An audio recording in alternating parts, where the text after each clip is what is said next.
Bangladesh national security adviser Rehman ఈయన మొన్న ఢిల్లీ వచ్చారు అని చెప్పి మాట్లాడుకున్నాం.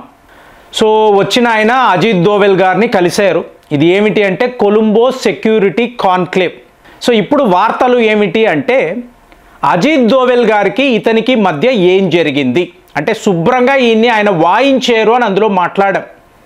సో ఇప్పుడు వస్తున్న తాజా వార్తలు చూడండి. ఈ రెహమాన్ అనబడే ఈ నేషనల్ సెక్యూరిటీ అడ్వైజర్ ముందు ఇతను బంగ్లాదేశ్ పౌరుడే కాడు. చూడండి, ఇతనికి అమెరికా పాస్పోర్ట్ ఉంది. మోరోవర్ ప్రస్తుతం ఇతను ఢాకాలో నివసించడము లేదు. ఎక్కడండి ఉంటాడు అంటే ఖతార్లో ఉంటాడు. మీరు చూడండి, ఈ ఖతార్ అనబడే దేశము, దాని రాజధాని దోహా. ప్రపంచంలో ఎక్కడ ఎటువంటి సమస్య ఉన్నా కూడా ఇక్కడే మీడియేషన్ జరుగుతుంది. ఎందుకండి? ఇప్పుడు మీరు చూడండి, మీకు తాలిబాన్, నాటో, అమెరికా నాటో వీళ్ళ యుద్ధము, మీకు నెగోసియేషన్స్ అంతా ఎక్కడ? ఇక్కడే ఖతార్లోనే. అలాగే మీకు రష్యా యుక్రెయిన్ యుద్ధము, మీకు చర్చలు ఖతార్లోనే. మొన్న జరిగిన ఇజ్రాయెల్ హమాస్ కాన్ఫ్లిక్ట్, ఇది కూడా ఈ పీస్ టాక్స్ అనేది ఖతార్లోనే చెయ్యబోతున్నాము. ఏంటండి, ఇవాళ ఈ బంగ్లాదేశ్ యొక్క నేషనల్ సెక్యూరిటీ అడ్వైజర్ ఇతను కూడా ఖతారే వెళ్ళాడు. అంటే అమెరికా యొక్క CIA ఏజెంట్స్ ఇక్కడ నుంచే ఆపరేట్ చేస్తారండి. అంటే మిడిల్ ఈస్ట్కి సంబంధించిన ఏ వ్యవహారం ఉన్నా, ఆసియా ఖండము, మిడిల్ ఈస్ట్, అలాగే మీకు గల్ఫ్ దేశాలు, వీటికి సంబంధించిన కీలకమైన నిర్ణయాలు ఇక్కడ నుంచే అమెరికా వాడు తీసుకుంటాడు. ఇంకా షేక్ హసీనాను బంగ్లాదేశ్ నుంచి తరిమి వేయాలి అన్నప్పుడు కూడా ఇదే ఖతార్లోనే బంగ్లాదేశ్ యొక్క మహమ్మద్ యూనస్, CIA వాళ్ళు, ఈ స్టూడెంట్స్ యూనియన్ వాళ్ళు, వీళ్ళందరూ కలిసి ఇక్కడే నిర్ణయము తీసుకున్నారు. సో ఇప్పుడు ఇతను వెళ్ళాడు చూసారా, అక్కడ అతని యొక్క బాసులు కూర్చొని ఉన్నారు. సో వాళ్ళకి చెప్తున్నాడు, అజిత్ దోవెల్ గారు చాలా పెద్ద వార్నింగ్ ఇచ్చారండి. అంటే ఆయన ఒక మ్యాప్ చూపిస్తున్నారు. ఈ చిటగాంగ్ వద్ద, అంటే చిటగాంగ్ అంటే ఇక్కడ బంగ్లాదేశ్లో ఒక ప్రాంతము, ఇక్కడ ఎన్ని తీవ్రవాద క్యాంపులు ఉన్నాయి అంటే మాకు తెలియకుండా మీరేదో సైలెంట్గా ఇలాగా అమెరికా, పాకిస్తాన్, బంగ్లాదేశ్ కలిసి మా దేశంలో ఇప్పుడు ఈ ఢిల్లీ బ్లాస్ట్ అని ఏదైతే మాట్లాడుతున్నామో ఇది టిప్ ఆఫ్ ద ఐస్బర్గ్ అని అనాలండి. చాలా పెద్ద వ్యవహారం. సో ఇప్పుడు అమెరికా, పాకిస్తాన్ బంగ్లాదేశ్ని హబ్గా మార్చుకున్నారు. అంటే పాకిస్తాన్ మేము టార్గెట్ చేస్తున్నాం కదా, ఆపరేషన్ సింధూర్ అయ్యింది కదా, కాబట్టి బంగ్లాదేశ్ వైపు నుంచి ఇలాగా ఇప్పుడు అసీం మునీర్ ఏమన్నాడండి, నెక్స్ట్ దాడులు భారత్పై ఈస్ట్ వైపు నుంచి.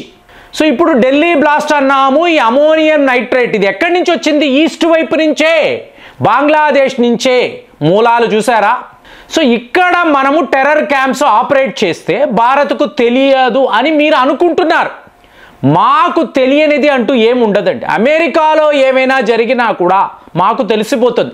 మా ఇంటెలిజెన్స్ నెట్వర్క్ అనేది చాలా చాలా స్ట్రాంగ్. సో అలాంటిది మీరు దగ్గర 12 తీవ్రవాద క్యాంపులు ఇక్కడ రన్ చేస్తున్నారు. పాకిస్తాన్ వాడి వైపు నుంచి మీకు లష్కర్-ఈ తైబా అనండి, జైష్ ఈ మహమ్మద్, వీళ్ళందరూ కూడా ఏంటి, తీవ్రవాదులు నేరుగా బంగ్లాదేశ్లో ఇక్కడికి వచ్చి వీళ్ళు తిష్ట వేసి మాపై కుట్రలు పన్నుతున్నారు. ఇది నాకు తెలియకుండా ఉండే ఛాన్స్ ఉంటుందా? అలా మీరు అనుకుంటే మీ భ్రమ. సో మీకు నేను ఇచ్చే ఆప్షన్, ముందు ఈ తీవ్రవాదుల క్యాంపులను ఖాళీ చెయ్యండి. బంగ్లాదేశ్లో ఇలాంటిది కనిపించకూడదు. ఆల్రెడీ మయన్మార్లో సరిహద్దుల్లో ఇలాంటి క్యాంపులు ఉంటే మేమేం చేసాం, 100 డ్రోన్లు వాడాం. మేమేం సైలెంట్గా ఉండం. పాకిస్తాన్ వైపు ఏమో ఆపరేషన్ సింధూర్ అంటే, మయన్మార్ వైపు 100 డ్రోన్లు పెట్టుకొని మొత్తం ఆ టెర్రర్ క్యాంప్స్ అంతా మేము ధ్వంసము చెయ్యగలిగాము. ఇదే పనే బంగ్లాదేశ్లో కూడా మేము చెయ్యగలం.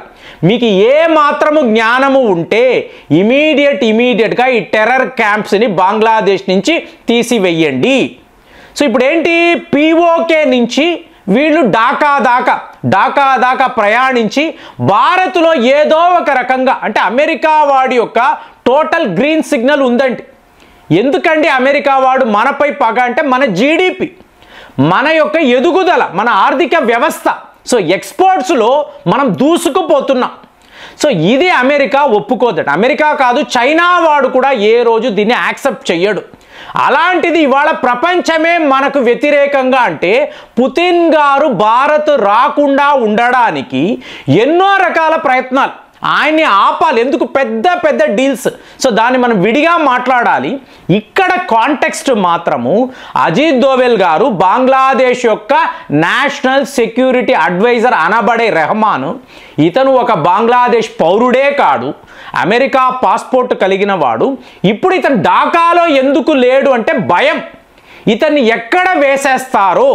సో ఇప్పుడు మనం మాట్లాడుతున్న అన్నోన్ గన్మెన్ ప్రతి ఒక్క దేశములో వీళ్ళు తిరుగుతున్నారు కదండి. పాకిస్తాన్లో చూసాము, యూకేలో చూసాము, అమెరికాలో, మయన్మార్లో. వీళ్ళందరూ ఏంటి? యాంటీ ఇండియా క్యాంపెయిన్ చేసే దేశాలు. సో ఎవరైతే భారత్కు వ్యతిరేకంగా ప్రపంచ దేశాలలో కుట్రలు పన్నుతున్నారో వాళ్లను వెతికి వేటాడే పని ఈ మర్మ మనుషుల చేతుల్లోనే ఉంది.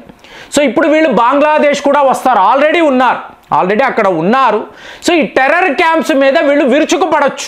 అక్కడ 100 మంది ఉంటే వీళ్ళు 150 మంది పోగై ఒక్కొక్క తీవ్రవాది ఎక్కడెక్కడ ఉన్నాడు, వాడి మూమెంట్ ఏమిటి, వాడు ఎక్కడ దాక్కుంటున్నాడు, ఏమేమి కుట్రలు పన్నుతున్నాడు, సర్వము మొత్తం ఈ రా ఏజెంట్లు అలాగే ఈ మర్మ మనుషులు వీళ్ళ కోఆర్డినేషన్లో అద్భుతాలు వీళ్ళు సృష్టిస్తున్నారు. ఏమండి, వాళ్ళు మీ మీద కుట్రలు పన్నుతూ ఉంటే మన దేశము చూస్తూ ఊరుకుంటుందా? అజిత్ దోవెల్ లాంటి వాళ్ళు అలా చూస్తూ ఊరుకుంటారా? ఖచ్చితంగా మన వైపు నుంచి కూడా కౌంటర్ అటాక్ ఉంటుంది కదా. సో ఈ విషయమే అజిత్ దోవెల్ గారు పిలిచి ఒక టీ ఇప్పించి, ఒరే నాయన నువ్వు బతికి బట్ట కట్టాలి అంటే ఇవాళ వరకు బంగ్లాదేశ్ మా మిత్ర దేశం, మహమ్మద్ యూనస్ ఏ రోజైతే వచ్చాడో వీడు పూర్తిగా తీవ్రవాదులతోనే కలిసిమెలిసి తిరుగుతున్నాడు.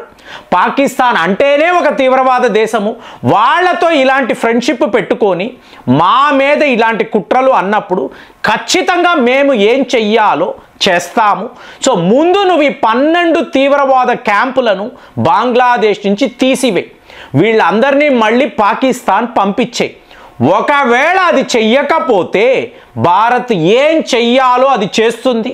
ఆల్రెడీ మేము చేస్తున్నాము, ప్రపంచ మీడియాకు తెలియదు. మేము ఎవరెవరిని ఎక్కడెక్కడ వేసేయాలో మాకు బాగా తెలుసు. కాబట్టి ఫైనల్ వార్నింగ్ ఇది.